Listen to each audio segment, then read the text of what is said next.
Much to my dismay, whenever I scroll through Facebook on my phone, I get bombarded with posts I do not follow nor care about.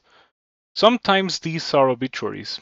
This video is about my relationship and stance on the inevitable reality of death. I do not get sad or grieve when people die of old age. My first experience with this was the death of legendary psychedelic rock musician David Allen, best known for his multi-decade-long journey in the band Gong. Before then, I had an uncle, married to one of my grandma's sisters, die, but I saw the guy only a handful of times in my life. David Allen has influenced me more throughout my life. When I found about his death, I don't remember feeling sad or grieving or feeling anguished. Death is, as I have already said, inevitable. Life is too short to grieve people who have already lived a lengthy, fulfilling, successful, and productive life. People who left behind a vast legacy and are cherished by plenty of people, whether they know it or not. Those kind of people should be celebrated and remembered with a smile on your face while you enjoy the result of their lives. I would like to believe David Allen felt the same, as the first album released by Gong after David Allen died is called Rejoice I'm Death, and the song follows this specific line with At last I'm free. If you're interested in the song that got me on the path towards the musical tastes I have today, check the description. You might enjoy it yourself. On the other hand, you will remember I posted a video about my uncle having an accident and dying about 3 years ago. Now, that's the kind of life experience that will cause me profound and relentless grief.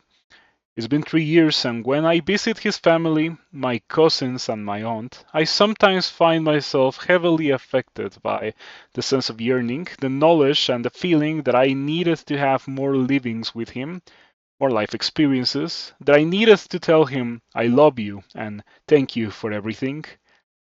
This feeling is crushing, and as I have already mentioned in the past, it's something I recommend everyone to try to avoid as much as possible by enjoying the people you love as much as you can while you can. Since then, I have not had any deaths in the family, but still, I have taken the steps to minimize the likelihood of suffering this grief as much as possible. It might still happen, but until then, I will follow my own advice. Another example of this that I suffered recently, all things considered, was the death of Kentaro Miura, legendary mangaka, author of Berserk. He worked in that story for decades, and he died long before he could conclude it. His best friend Koji Mori, another renowned mangaka who authored one of my personal favorites, called Holy Land, is trying to close up based on what Miura told him about the story. I may not have known Miura, but I did know his work, and the fact he died before he could get everything done, before he could finish his masterpiece, was quite a gut punch to me. I grieved Miura, of course, not to the degree that I still grieve my uncle, but I grieved him nonetheless. So yeah, I celebrate those who had a long and fruitful life and grieve those who didn't, or who were cut short before bringing upon the world all that which they wished to.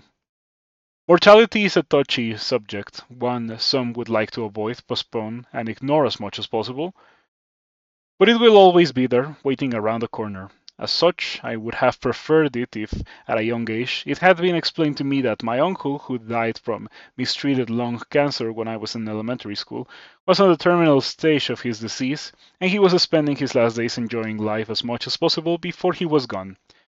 When I found out he died, I was sad, and during the taxi ride back home, I cried a lot because I still held some hope that he was going to recover. Kid grief was different from the adult grief I have been suffering since my other uncle died 3 years ago. Much lighter for sure when it's someone on the periphery of your life and you do not fully grasp what you have lost. I do wonder, what if he hadn't died? Maybe he would have been as much of my friend as his son is to me. But there is no use in hoping for that which cannot happen. Desire leads to suffering, they say. My own life experiences now lead me to promise I will never pretend death is not gonna happen around a kid I'm close to, if I consider it is necessary that said hypothetical kid hears the inevitable reality of this life. I will mention it. But not out of cruelty of malice.